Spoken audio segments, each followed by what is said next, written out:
안녕하세요. 인간관계에 대해 철학하기 10번째 시간입니다. 네, 제가 뇌를 너무 많이 하던데요.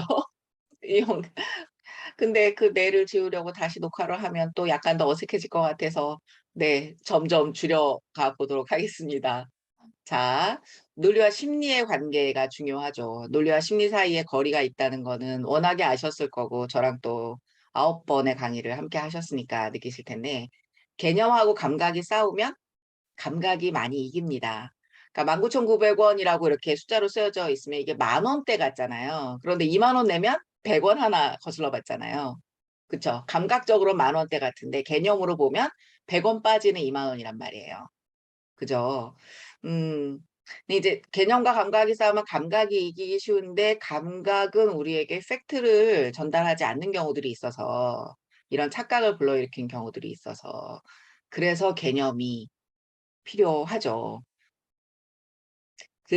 저는 운전을 좀 늦게 시작을 했는데 40대 초반에 시작을 했는데 운전하기 전에는 도로교통 표지판 보고 투덜거리시는 분들이 많아서 우리나라 도로교통 표지판이 뭐가 잘못돼 있나 그랬더니 제가 운전해 보니까 너무 개념적으로 딱 떨어지게 되어 있는 거예요. 근데 '아니 이렇게 정확하게 돼 있는데 왜 그렇게 불평들을 하셨지?' 이렇게 생각이 들면서 '아 그만큼 개념적 사고가 좀 불편하고 힘드시구나. 이래서 철학의 갈 길이 멀겠구나.' 이런 생각을 저는 또 좀 했는데요. 네. 논리와 심리의 싸움에서는 심리가 이기기 쉽지만 심리를 제어할 수 있는 힘은 논리에서만 나올 수 있죠. 심리가 논리를 비틀고 들어올 때 그것까지 의식을 할 수 있는 거는 다시 또 논리가 하는 거니까 그 부분을 확장하겠다. 이게 이제 철학의 목표인 건데요.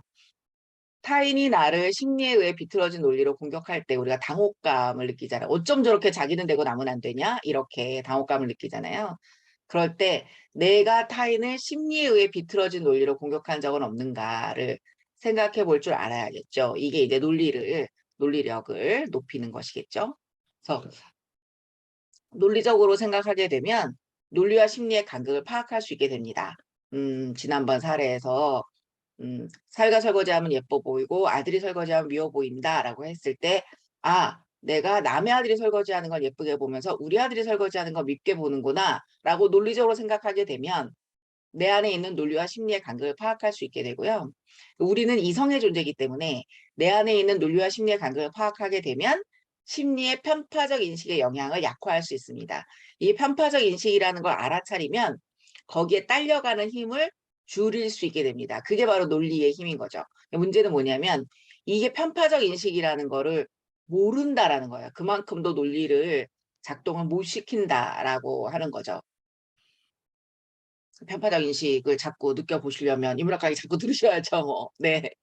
자 그래서 '아 왜 논리가 작동 안 하지?' 이랬을 때 정말 저한테 큰 깨달음이 왔던 것이 우리는 생각을 어떻게 연결시키냐 하면 생각을 어떻게 가져가게 되냐면 내 마음이 변한 방식으로 가져가게 된다는 거예요. 심리적 에너지가 덜 드는 방식으로 생각을 연결시키게 되기 쉬운 인간의 경향성이 있더라는 거죠. 그래서 심리학 쪽에서도 이걸 인지구두쇠 이렇게 표현을 하고 계시더라고요. 예. 사람은 장점에는 쉽게 익숙해지고 단점에는 익숙해지지 않죠. 단점은 나를 불편하게 하니까 단점에 익숙해지지 않습니다. 예, 이런 식으로 생각도 심리적 에너지가 덜 드는 방식으로 연결시키게 되기가 쉽다라는 것이죠. 그래서 '아 우리에게 진실을 직면할 용기가 있나?' 그런 생각을 해 보게 될 때가 많습니다. 그러니까 '인간에게는 진실을 직면할 수 있는 힘이 있는가?' 그런 질문을 하게 되는 거죠. 우리는 어쩌면 마음을 불편하게 하는 진실을 피해서 마음을 편하게 하는 거짓에 몰두하는 것일 수 있어요. 그런데 철학은 자꾸 찌르죠. 어떻게? "마음을 불편하게 하는 진실을 직면하세요." 이러니까 좀 불편하죠. 예. 불편 나를 불편하게 하는 진실을 직면하라 하니까. 그런데 정말 흔한 비유지만 몸에 좋은 약을 입에 쓰다고 당장은 불편해도 객관적 인식을 해야 냉철한 인식을 해야 내가 원하는 방향으로 문제를 해결해 나갈 수가 있게 되는 거거든요. 현실의 요인들을 봐야 현실의 요인들을 객관적으로 봐야 내가 원하는 방향으로 미래를 끌어갈 수가 있게 되는 거니까. 그래서 마음을 편하게 하는 거짓에 몰두하지 못하게 하는 게 철학의 역할이기는 합니다. 그래서 논리를 비트는 심리, 심리를 조절하는 논리, 논리적으로 생각하게 되면 논리와 심리의 관계를 파악할 수 있게 되고 논리와 심리 사이의 관계를 파악하면 심리의 편파적인 제 영향을 약화할 수 있습니다. 다시 한번 매우 중요해서 강조했습니다. 우리는 자신의 이중 논리는 알아채지 못하지만 타인의 이중 논리는 예리하게 비판해내죠. 그래서 남들이 너무 이상하게 보이는 때가 많습니다. 타인의 비논리는 용서하지 않으면서 나의 비논리는 인식조차 못하죠. 예, 내가 어디서 어떻게 비논리적인지를 모릅니다. 여러분을 괴롭히는 그 타인들이 자기가 어디서 어떻게 비논리인지를 모르는 것처럼 여러분과 저도 나의 비논리는 모른다는 거죠. 사실은 일부러 비논리적이고 싶어하는 사람은 없기 때문에. 그래서 나의 비논리를 보려고 노력하는 과정이 필요한 거죠. 그래서 이렇게 좀 속된 제가 읽기 어려운 속된 슬라이드를 만들었습니다. 네, 어때요? 동의하세요? 이 슬라이드에? 네. 그러면 여기에 숨겨진 말이 있죠. 이 철학에서 이거 숨겨진 전제라 하는데 이 주장이 깔고 있는 거 있잖아요. 뭐를 깔고 있습니까? 모든 인간의 성질머리는 어떠어떠하다. 예. 모든 인간의 성질머리는 지랄맞다. 이걸 깔고 있는 거죠. 예. 그건 결국 뭐예요? 그걸 자기 성질머리가 얼마나 지랄맞은지 아는 사람과 모르는 사람만 있을 뿐 모든 인간의 성질머리는 각자의 방식으로 지랄맞다. 이런 얘기를 하고 있는 거죠. 이게 제가 만들어 놓고 좋아한 문구입니다. 네. 어떤 진실을 드러내 준다고 저는 생각해서 혼자 좋아했는데요. 자, 우리는 자꾸 그래서 다른 사람과의 관계에서 자꾸 비합리적인 전제를 하게 됩니다. 어딘가에 나와 전혀 갈등을 일으키지 않는 사람이 있을 것이다. 이런 전제를 하게 되는 거죠. 그거를 이제 이런 전제를 한다기보다 이런 소망을 자꾸 가지게 되는 거죠. 예. 그런데 팩트는 뭘까요? 팩트는 이 사람은 나와 이 부분에서 갈등을 일으키고 저 사람은 나와 저 부분에서 갈등을 일으킬 뿐인 거죠. 그러니까 우리가 1 년에 한두 번씩밖에 안 만나는 사람은 갈등을 일으킬 기회를 가지지 않은 사람이지 나랑 갈등하지 않는 사람이 아니에요. 그죠? 그 뭐 옛날에 어른들이 그런 말씀 많이 "별남자 별여자 없어." 예. 딴 남자 딴 여자면 이런 문제가 안 생길까? 이런 기대를 하게 되는데 딴 남자 딴 여자에겐 딴 문제가 있는 거죠. 지금의 이 문제가 아니라 딴 문제가 있는 거예요. 예. 물론 인제 뭐 그런 말씀들도 하시더라고요. 맞춘다는 게 맞는다는 거예요." 이런 말씀하시는 경우도 있대요, 부부지간에. 맞출 수 있다는 게 결국 맞는다는 거죠. 도저히 맞출 수 없는 경우도 있으니까. 근데 인제 사람마다 내가 견디기 쉬운 갈등이 있고 내가 견디기 어려운 갈등이 있잖아요.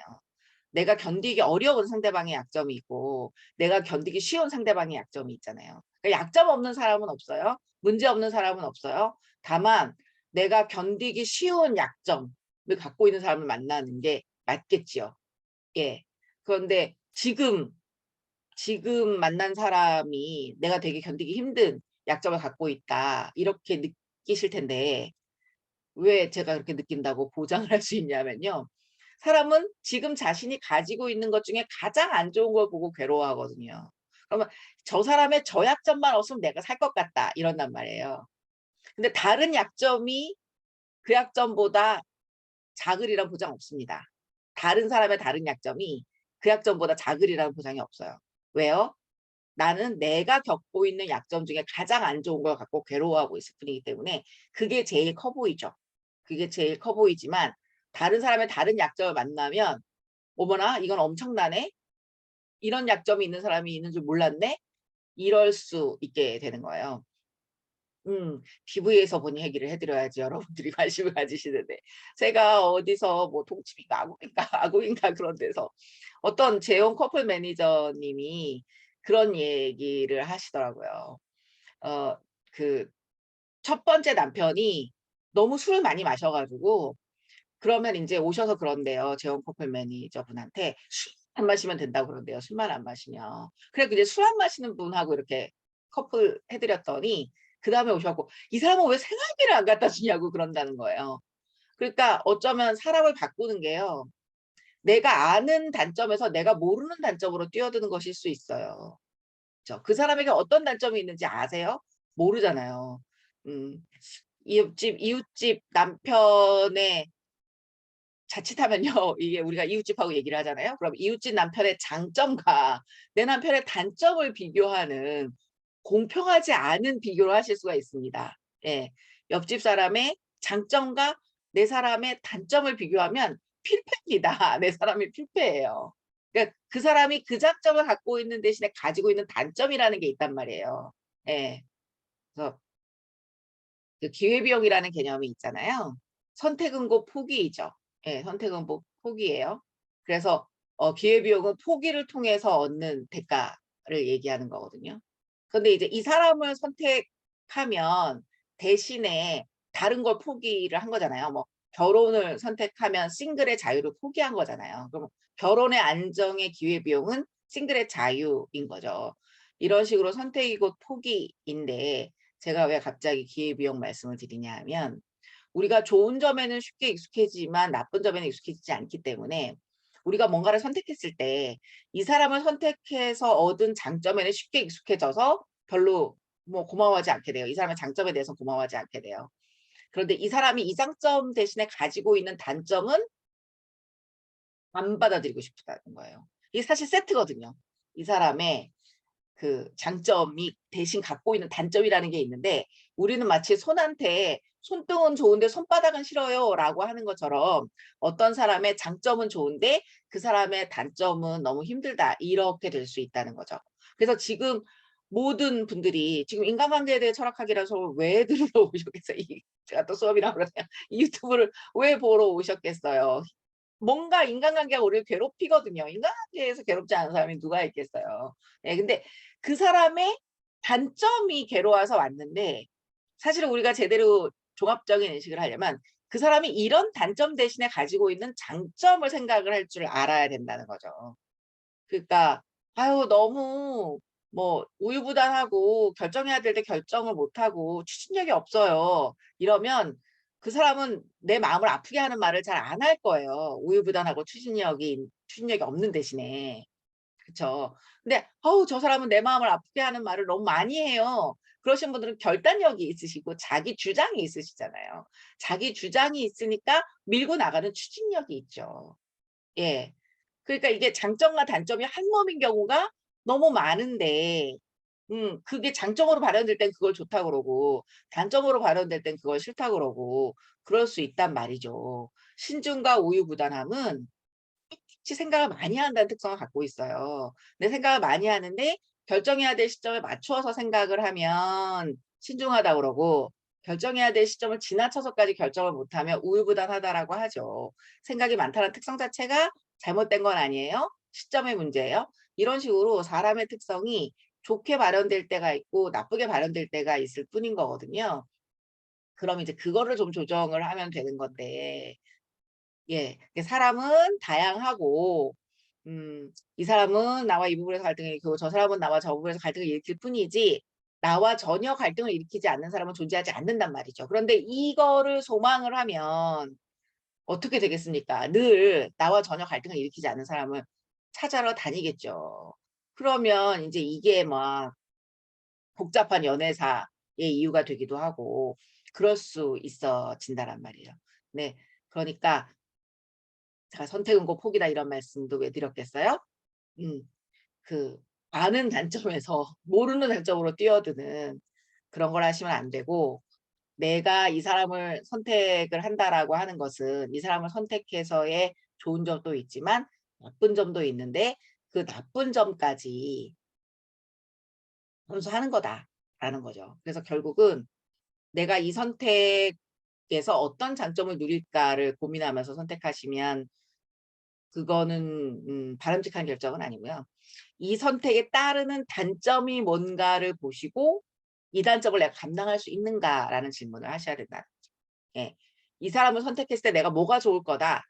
이걸 보고 선택하시면은 좀 힘들어질 수 있다는 거죠. 왜냐하면 거기에 세트로 달려 있는 단점을 감당하셔야 되니까. 이 사람은 이런 좋은 점이 있지만 그 대신 이런 단점이 있을 수 있는데 내가 이 단점은 그래도 다른 단점보다 감당할 만하다. 이런 거를 좀 잘 생각을 하셔서 무엇이든 예 선택을 하셔야 되죠. 예. 이게 동영상 녹화가 생각보다 힘들어요.